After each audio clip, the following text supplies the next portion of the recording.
Eu quero hoje pela manhã falar um pouquinho de interpretação bíblica. Por que eu vou falar sobre esse assunto na sequência do que nós já abordamos aqui?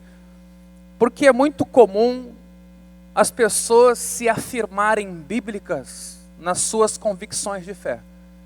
Ninguém que é cristão vai sustentar um pensamento, uma convicção de fé, sem dizer que é bíblico, ou sem dizer que a sua convicção está na Bíblia.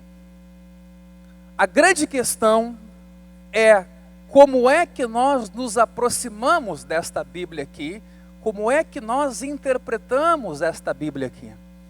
A nossa divergência eventual, por exemplo, com o catolicismo romano, não ocorre porque eles têm textos deuterocanônicos, outros textos no Antigo Testamento que não estão na nossa Bíblia protestante. A diferença de interpretação é que muitas vezes separa o catolicismo romano do protestantismo. E nem sempre isso é levado em consideração por nós. Essa gama de denominações religiosas que existem hoje, chamadas de evangélicas, tem basicamente a Bíblia, exatamente essa aqui que eu tenho, como regra de fé, como livro de conduta, como livro de orientação espiritual.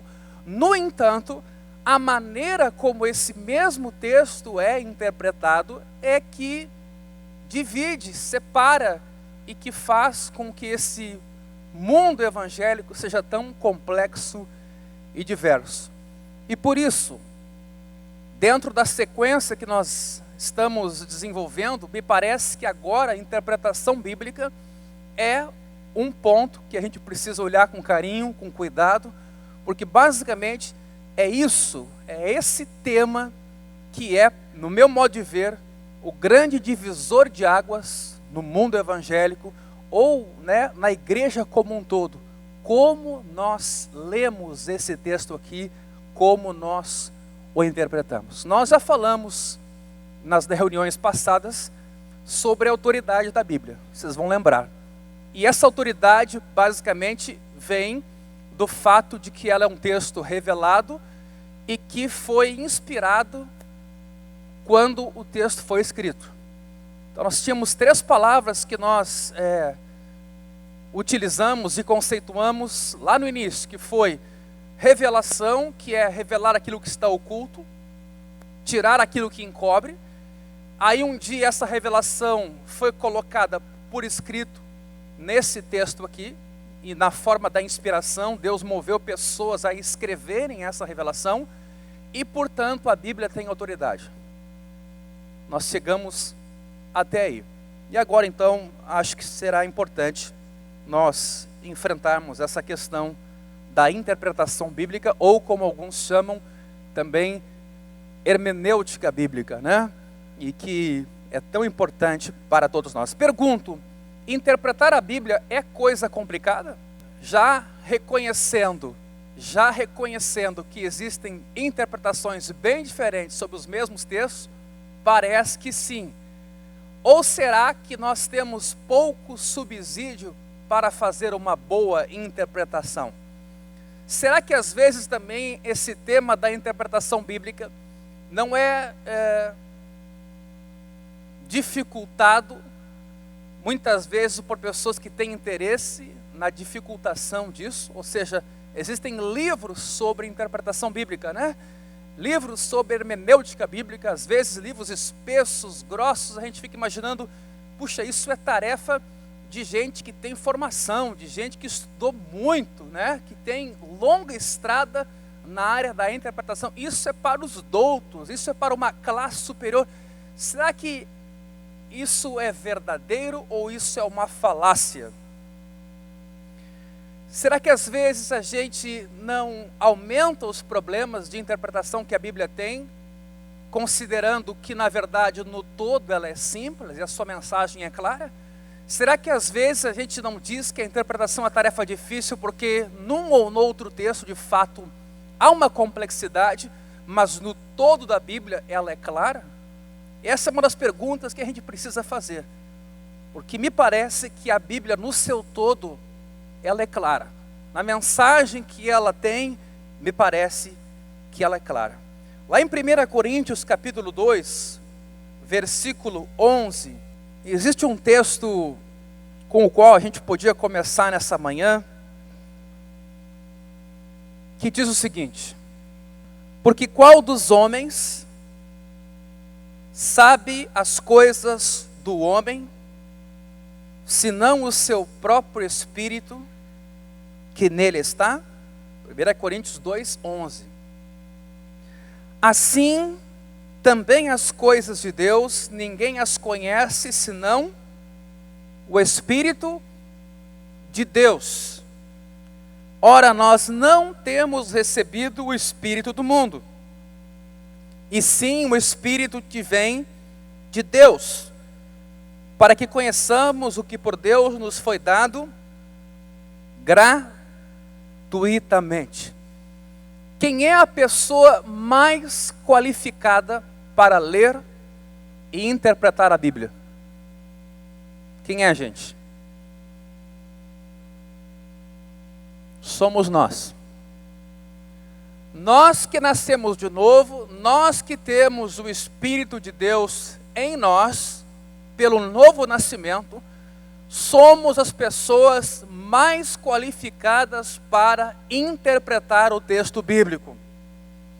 Às vezes a gente acha que não, às vezes a gente acha que essa matéria é uma matéria para especialistas, até para pessoas não cristãs, que conhecem as línguas originais, que de alguma maneira conhecem a história dos fatos, que conhecem a cultura da época, que conhecem a arqueologia bem. Essas pessoas, em tese, seriam as mais capazes na tarefa da interpretação bíblica. Mas no momento em que eu entendo que a Bíblia é um livro de revelação, que foi escrito sob inspiração e que então tem autoridade por causa disso, e eu tenho esse Espírito que é o mesmo Espírito de Deus, eu passo a entender que Deus me quer comunicar esta verdade e faz isso inclusive através de uma ação desse Espírito que está em mim. As coisas de Deus, ninguém as conhece senão o Espírito de Deus. Ora, nós não temos recebido o Espírito do mundo, e sim o Espírito que vem de Deus, para que conheçamos o que por Deus nos foi dado gratuitamente. Então eu queria começar nesta manhã dizendo isso. Não se intimide com a tarefa da interpretação e não maximize os problemas ou os textos mais complexos, mas entenda sim que esse texto aqui foi inspirado por Deus para chegar em você, para que você entenda, para que você conheça e para que você usufrua dessa revelação. Então nós, os que nascemos de novo e temos o Espírito de Deus, somos os mais aptos, os mais habilitados para entender este texto aqui. Amém?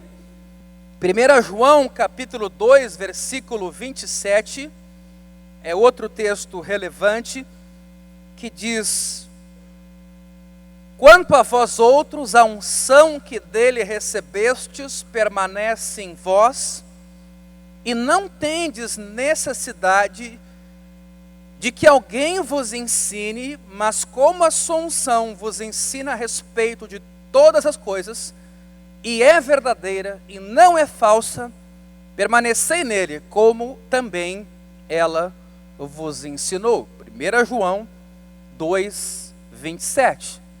Esse texto, obviamente, já foi usado por muita gente para uma espécie de isolamento ou até soberba intelectual.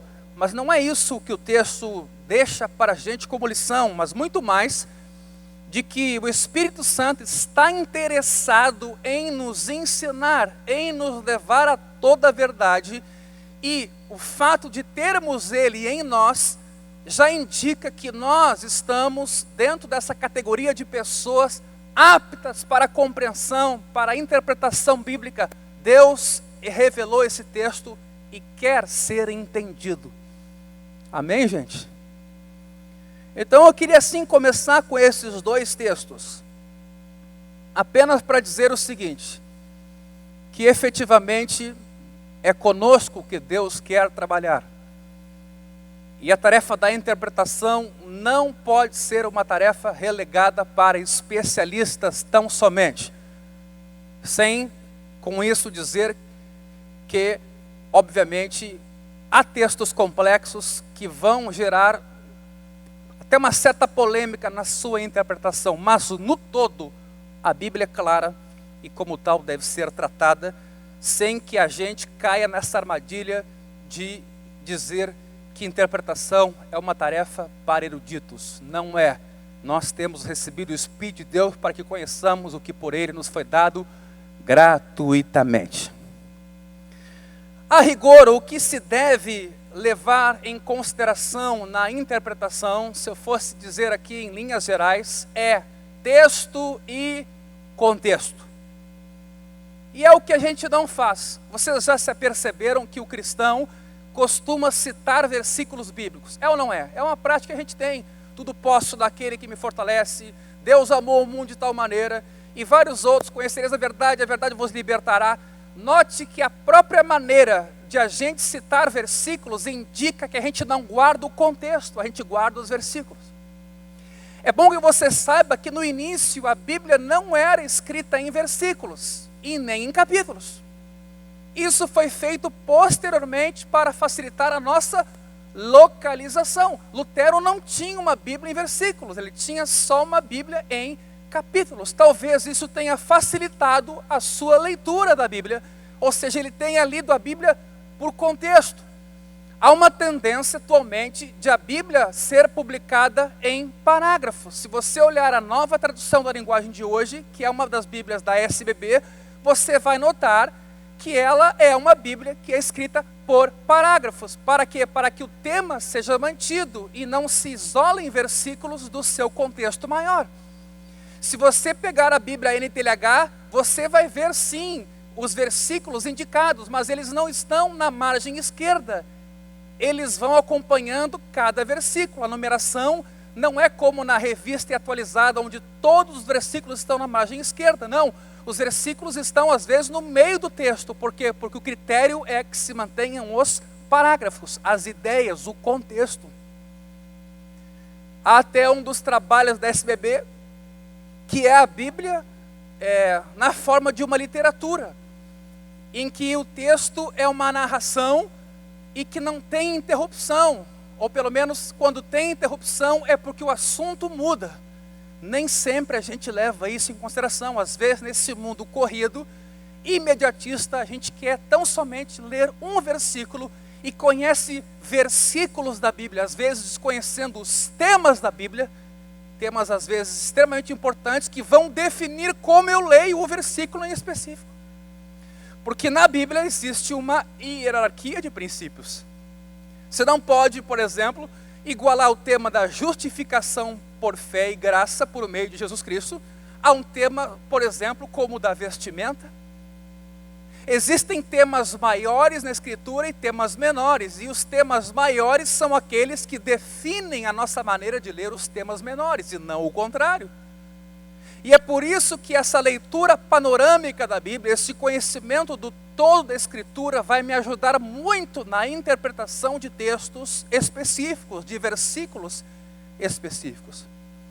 Então, com isso, eu reforço esse aspecto de observar o texto e o seu contexto. Ler um versículo, ver o que vem antes, ver o que vem depois, vai ajudar muito no fato da minha interpretação para que eu não incorra em equívocos. Outra coisa importante que às vezes as pessoas não levam em consideração: as mesmas regras de leitura que a gente aplica em outros textos também valem para a Bíblia, porque afinal, vocês vão lembrar, ela sim é um texto inspirado por Deus, mas ela tem linguagem humana, não é linguagem angelical. Então, se Deus, quando usou Lucas, por exemplo, para escrever o Evangelho de Lucas, não violenta Lucas, Lucas escreve com seu vocabulário, com a sua pesquisa, nós também, quando lemos a Bíblia, não podemos violentar a gramática. Nós temos que respeitar a gramática e entender que Deus usou este veículo específico para que nós possamos entender a sua mensagem. E às vezes a gente tem uma outra postura muito mais mística, no sentido de uma revelação que às vezes até contradiz o que está escrito no texto. E é isso que me parece que precisamos cuidar, porque o mesmo Espírito que inspirou a redação deste texto é o Espírito que hoje está em nós, que quer iluminar a compreensão deste texto. Não há contradição entre o texto e essa iluminação. A iluminação é exatamente resgatar o que está no próprio texto. E o que está no texto depende das regras gramaticais.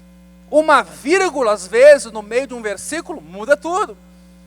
Uma acentuação, um ponto de exclamação, e assim por diante. Então, ou seja, as mesmas regras de leitura de outros textos valem aqui na Escritura. Peguemos as cartas de Paulo. São literalmente cartas escritas às igrejas. Você já recebeu uma carta? Você já leu uma carta? Você imagina, quando você lê a carta, você imagina o autor da carta, a expressão dos sentimentos dele, por que ele escreveu aquela carta, qual era a intenção dele. Você conhece esse contexto, você tem uma relação com esta pessoa. Bom, Paulo também tinha uma relação com os leitores das suas cartas, com as igrejas. Às vezes não, às vezes até ele escreveu para pessoas que ele não conhecia. Mas quero dizer apenas que com isso nós não podemos imaginar as cartas de Paulo diferentemente das cartas que hoje nós escrevemos ou recebemos de alguém. Em tese, há muita semelhança. Ou seja, o que é então essa interpretação? Basicamente, é decodificar o que está escrito e considerar o momento histórico em que foi escrito. A isso nós chamamos de exegese histórico-gramatical. Por quê? Porque considera tanto a história, o momento em que o texto foi escrito, mas se considera também a gramática, a língua na qual foi escrita, para que a gente possa fazer uma boa interpretação. Até prova em contrário, o melhor sentido de uma passagem bíblica é o literal. E eu diria o sentido natural. A gente lê o texto e naturalmente a gente conclui, bom, o texto está dizendo isso. Até prova em contrário, sim, este é o sentido. Porque Deus fala para ser entendido. Deus, quando tomou a forma humana, falou a nossa linguagem. E a não ser nos momentos em que ele falou por parábolas, até para não ser entendido, ou às vezes falou em parábolas para que as pessoas guardassem o seu ensino na forma de histórias, Deus, na maioria das vezes, falou para ser compreendido, para ser entendido. E por isso o sentido natural é o sentido que a gente considera como sentido verdadeiro. Obviamente que a história da interpretação bíblica mostrou que isso nem sempre foi assim. Essa história de alegoria, que é colocar no texto, em tese, ideias ocultas, ideias escondidas, que um leitor humano nunca poderia decifrar, isso vem lá dos judeus. Desde os primórdios já faziam eles interpretação alegórica, que é colocar no texto inúmeros sentidos, às vezes 2, às vezes 3, às vezes 4. Por exemplo, quando fala lá algum texto da água, água pode significar não só água física, mas purificação, salvação, batismo, e aí vai. E as pessoas eram bem criativas nessa interpretação dita alegórica. Agostinho de Dácia, lá em 1282, falava na quadriga, que era definir um texto nos seus 4 sentidos. O sentido literal, já dei o exemplo, seria água. O espiritual, batismo. O sentido moral, pureza. E ainda havia o sentido escatológico, que era o rio no paraíso. Então vocês vão perceber que nessa história da interpretação, que perpassa toda a história da igreja, muita coisa se fez, se foi muito criativo nessa área, sempre talvez procurando tirar um sentido oculto do texto. Não pode ser o literal, isso é muito comum. isso é muito simples, isso é muito humano. Tem que haver alguma outra coisa por detrás do texto. E esse, às vezes, é um perigo que a gente tem que evitar. Um princípio importante na nossa interpretação: o Antigo Testamento é interpretado pelo Novo Testamento. Lucas capítulo 24, você pode ir comigo? Lucas capítulo 24, é óbvio que isso é um insulto para um judeu, mas para nós cristãos, fazer a leitura do Antigo Testamento é sempre fazer a leitura à luz do Novo, à luz de Cristo. E esse texto deixa isso bem claro para a gente, Lucas 24, 44. A seguir, Jesus lhes disse: são estas as palavras que eu vos falei, estando ainda convosco. Importava se cumprisse tudo o que de mim está escrito na lei de Moisés, nos profetas e nos salmos. Então lhes abriu o entendimento para compreenderem as Escrituras. O que Jesus faz aqui? Jesus mostra que tudo que estava previsto no Antigo Testamento, na Bíblia chamada hebraica, simplesmente se cumpriu nele. E então agora ele abre o entendimento dos seus discípulos para que os seus discípulos compreendam as Escrituras. Então, Jesus, o Novo Testamento, são uma chave interpretativa para mim ler o Antigo Testamento. Porque se eu ler o Antigo Testamento de maneira isolada, eu vou ter muita dificuldade e eu não vou conseguir muitas vezes ver no Antigo Testamento que ele aponta para uma outra perspectiva, que ele é sombra de uma substância, e essa substância é Jesus. Ou seja, toda leitura que eu faço do Antigo Testamento, como cristão, é uma leitura à luz do Novo Testamento, do que já aconteceu, do advento Cristo, do cumprimento da profecia. E nesse sentido, nós vamos observar que desde o início do Antigo Testamento até o final do Novo, há uma progressão na revelação, há uma iluminação cada vez maior, as coisas vão ficando cada vez mais claras. Embora nós já tenhamos no Gênesis até menção sobre a obra da cruz, nós ainda assim não vemos isso com tanta clareza, mas a luz vai brilhando cada vez mais até que no Novo Testamento nós vemos pleno dia. Então, isso precisa ficar também claro para cada um de nós. A própria Bíblia é a sua intérprete.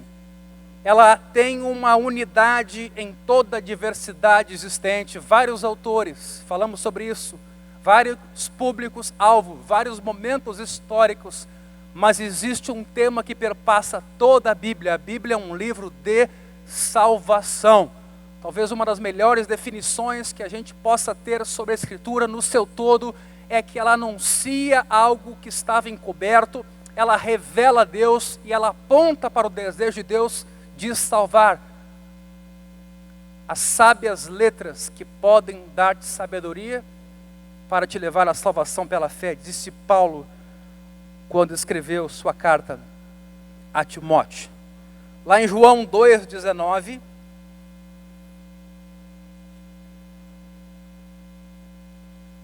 Jesus, numa conversa com as pessoas, respondendo uma pergunta, diz o seguinte: destruí este santuário e em 3 dias o reconstruirei. Replicaram os judeus: em 46 anos foi edificado este santuário e tu em 3 dias o levantarás? Se nós parássemos nossa leitura por aqui, nós ficaríamos imaginando, afinal, a que se referem esses 3 dias? Como é que esse santuário vai ser reconstruído em 3 dias, se Herodes o Grande levou 46 para edificar este mesmo santuário. O versículo 21 mesmo já responde. Ele, porém, se referia ao santuário do seu corpo. Então, por vezes, a resposta que a gente está buscando está no próprio texto, ou mais à frente, ou mesmo um pouco antes. Basta que nós venhamos a dar tempo ao texto para que nós venhamos a interpretar, compreender o texto corretamente. Então, neste caso, a interpretação aqui é direta. Obviamente, em outros casos, isso não vai acontecer. João 12, 32.